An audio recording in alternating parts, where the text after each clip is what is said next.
Morning. It's Monday, November 23rd, and we only have 2 days of school this week. Yay! Anyway, this is in case you missed American history for Monday, November 23rd. And if you're watching this, that means you didn't make it to class today for whatever reason. But I hope you're well, and I hope those around you are well. Well, you could look at that slide and say that's my victory dance because it's only a 2-day week, or you could say it's my victory dance because I'm going to beat you all at Oregon Trail. But we'll get to that in a minute. Anyway, welcome to a new week. Like I said, it's a short one. Make sure that you're taking care of the things you need to get taken care of, and that you're asking questions when you're confused about things. We kind of have a big week for a slide coverage standpoint. We're going to try and get through 2 today and 2 or 3 tomorrow, depending on how crazy we're feeling about stuff. So reminders first. First of all, guys, I'm a little disappointed right now. There are 17 of you guys in here. I only have 9 of your Chapter 1 tests. That's a problem. So if you're one of the people who has yet to hand in your Chapter 1 test, you need to get that done soon, or else we're going to have a problem. I have the ones that were done graded. So if you're one of the people that actually handed it in, good job. Your grade is in Infinite Campus for you to take a look at. Also, if you owe me any assignments, if you owe me the assignment from last week, which quite a few of you guys do, then we need to make sure that you're getting that done and taken care of, please, as soon as possible. So today what we're going to do is we're going to discuss the idea of manifest destiny. We're going to take a look at what that is and how that's going to impact the next chunk of American history that we're talking about. And we're also going to talk about the Great Plains region kind of as it was back then. You do have a new assignment loaded into Google Classroom, into the classwork tab called Closing the Frontier. I put on here to pay attention to the due date because the due date isn't this week, obviously. It's next week, Monday by midnight. So you're going to get a full week on that. I'd like you to try to avoid working on it over break if at all possible. Please use that break for you. And also the competition cutoff. To remember that tomorrow, I haven't gotten anything from anybody yet. Tomorrow, I'm going to post my score at 3 o'clock. When I post my score, the competition's over. So please make sure and do that. That cutoff will also be known as the I win cutoff, because let's face facts, you guys aren't going to beat me. So there's that. So that's my victory dance right there. Yep, that's right. Tutu, bad hair, victory dance. Anywho, so we're going to do 2 slides today. So let's get rolling on that. All right.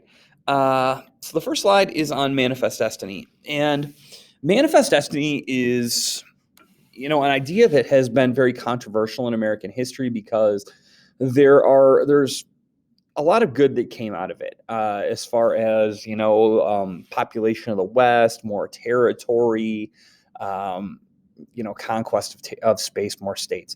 But there's a lot of really bad history that goes along with it as well. The wiping out and putting on reservations of Native Americans, theft of Latino people's land in the southwestern part of the country.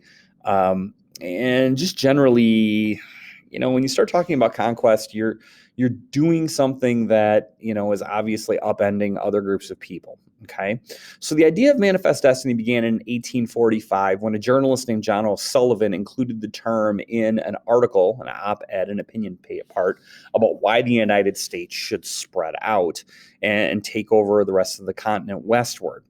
It was basically this belief that the expansion of the United States across the continent was justified, that we needed the territory, and that basically, since we were the best thing going on this continent, why not us?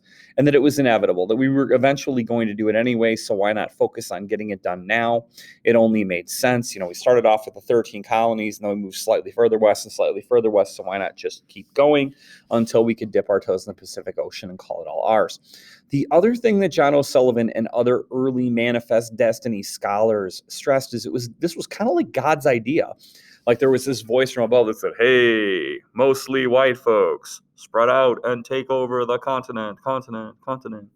Now, the thing about that is, because it's God's will, to a lot of people, that meant that anything that we had to do to get it done was justified, was okay. And so the idea of removing the Native Americans from the land, it's okay because this is God's will.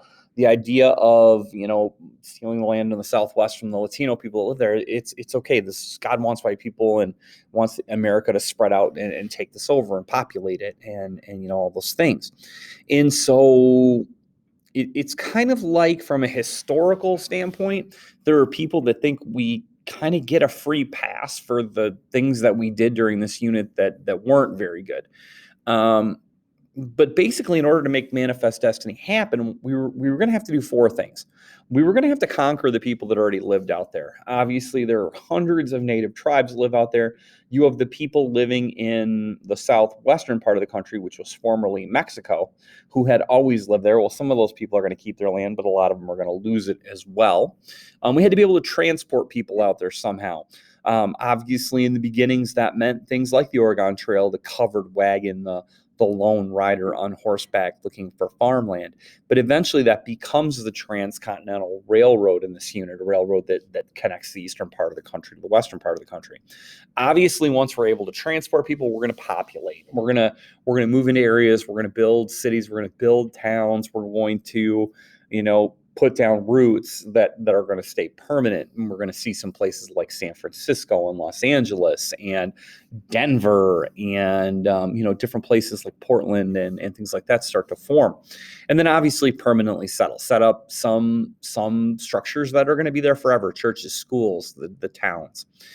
Now, Frederick Jackson Turner was a historian, and during this time period, he wrote that this was kind of that up until this point, we had been a relatively innocent country. We hadn't done a lot of things that you would look upon negatively other than slavery. Jeez. But he said that this is the moment when we stop being kind of this innocent young little country and we grow into not just a larger country, but a country that has done some things that maybe take away some of our innocence. Obviously, John O'Sullivan, that we talked about at the beginning of the slide, he was optimistic that this was a good idea.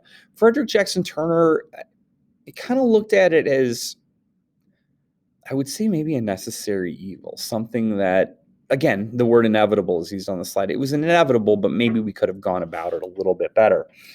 So as we start to manifest destiny, the first area that we're going to cross is going to be the Great Plains. Now, if you take a look at that map, obviously you've got the different chunks of the country kind of laid out in different colors based on the biome. But the area we're going to look at is kind of that pale greenish yellow area, the Great Plains. And really, it's a pretty big region of our country. It obviously encompasses a lot of states. It borders pretty closely on Wisconsin, on the Iowa part of things. So we're not that far away. So we share a lot in common with this area. But the region stretches from obviously the southern Texas border, the Rio Grande River, all the way up to, lights just went off. Let's turn back on, up to Canada. And obviously the reason we draw that boundary is because we're talking American history. The Great Plains do extend up into little Canada a little bit. And from the Mississippi River-ish, and the reason I said that is because obviously you can see where the green line dips in, in Texas and things like that. And then it goes from the Mississippi River. Let's use the Mississippi River all the way over to the Rocky Mountains. Now, if you're unclear about the Rocky Mountains are right here. Okay, they're literally right there. One of the things I find really unique about the Rocky Mountains is if you're driving west, it's like they're not there, and then boom, they're there. That's obviously a pretty big region. We're talking about places like Nebraska and Kansas and the Dakotas, parts of Oklahoma, a lot of Texas, and half of Montana, part of Wyoming, part of Colorado, Iowa, part of Minnesota. I'm not going to go through every little bit of every state, but probably places that a lot of you guys have been. And I think that the way we would describe most of that drive is boring, pretty flat, not a lot to look at, a lot of farm fields, a lot of farm animals, pigs and cows and such, wheat fields, corn fields, but nothing really interesting. Not a ton of cities, not a lot of groupings of people. And now this area back then was nicknamed the Great American Desert. Now, obviously not a desert in the sense of, the Sahara or even some of what you'll see in the southwestern part of the country in Arizona, New Mexico, things like that. But they thought of it as a desert because nobody really lived there. No white people lived there at the time when people started to spread out. it also, had a lot of other characteristics in common with deserts. Remember that the largest desert on the planet is actually Antarctica, because the desert is defined as getting less than a certain amount of precipitation a year. Now, one of the things about that, it being hard to settle, was because it had some traits that made it less than desirable for people to live in, and also do the kind of work that people would do in the middle of nowhere. Since there aren't cities out there, there's not factories to go and work at. So most of the people that work out there are going to work in like agricultural based jobs. The land was really level, which is fine. There's nothing wrong with flat land. It's easy to travel and things like that. But the level land made it difficult because the wind and the weather becomes so rough in that place. It's going to make wind erosion difficult, and because you're on the downside of the mountain, you're going to get a lot of rain in certain parts and almost no rain in others. All right. There are very few trees in places out there.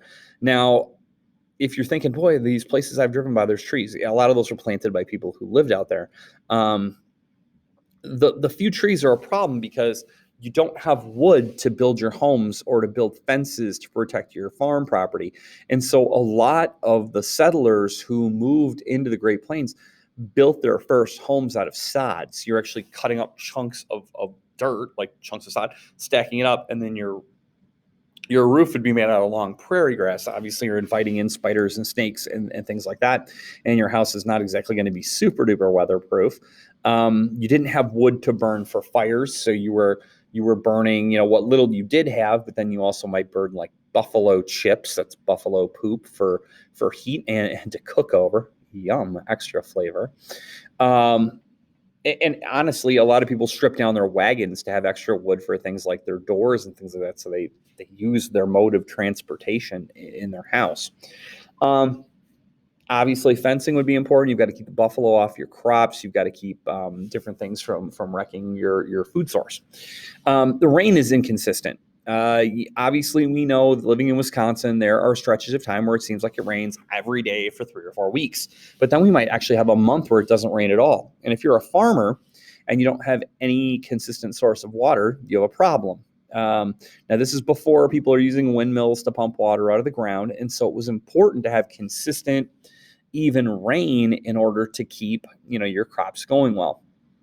The other thing, and we don't necessarily think about this, but the Great Plains and where we live, it's an odd climate, guys. You think about it, we're not too far away from those days where we wake up and it's -5 with a 30-degree wind chill. And then in July, it's 95 with a heat index of 110. That's weird, guys. That's 150-ish degree swing. Nothing is really designed to live in a place where it's -35 and 6 months later it's 110, especially given that they didn't have furnaces, they didn't have air conditioners. And so the climate is relatively odd. You also have Tornado Alley in there, where you're obviously going to run the risk of tornadoes during the tornado season and beyond. If you're living in Texas, you might get the occasional tropical storm flying in there, and people's homes just weren't set up for that. There was I believe it's Nebraska, where the tornado ripped through and basically sucked up an entire lake, the frogs, the fish, all that stuff, and then more or less dumped the contents about 10 miles over. There's a story about these people leaving their town in Nebraska because they thought God was punishing them because it rained frogs and fish. But if you think about it, I mean, if I took you outside my classroom and I told you you're going to live for a year in a tent or an ice fishing shanty even, how you think you're going to do, no heater, I don't like your odds. And that was what these people were choosing to go and do, because their American dream was, farmland that belonged to them and to be able to work with their hands. It wasn't home to much. Pioneer Jim Bridger actually in a journal wrote on the day when he showed up on his land in the Dakotas, he wrote, "Here, buffalo, Indians, and not a damn thing else." I've always liked that. I thought it was funny. But it's not home to what people were used to. Not a lot of people were rocking a gun that was going to take down a buffalo, because, you'd have all that meat. You didn't have a refrigerator, so what are you going to do with 1,000 pounds of meat? The native tribes, although a lot of them weren't threatening, they were different. You didn't speak the language, you didn't know how to communicate with them, so they were scary. And then, what you going to eat prairie dogs? How many of those you get to shoot for dinner? I don't even know if those are a hot dog each. And so for the first settlers who, made this adventure across the plains, it had to be a scary and intimidating thing. It had to be, I don't know, man. I don't know if I'd have been willing to give up the semi-comfort or comfort, depending on your social class, of the East in order to be like, yeah, I'm going to farm this 40 acres with my hands, man. Wow. I give these people credit, I guess, the first people. I don't know. I don't feel really big about what happened to the Native American tribes, but those first settlers were able to coexist in a lot of instances with the tribes that were there. It wasn't until later when more people start to show up that the problems arise.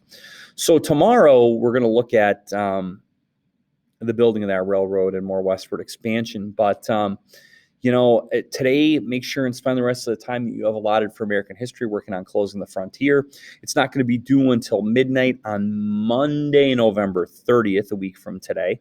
So the more of it, obviously, you get done now, the less you got to worry about later. If you have any questions, please let me know. I'm more than happy to help. Please reach out. I'd love to help you. I'll see you later.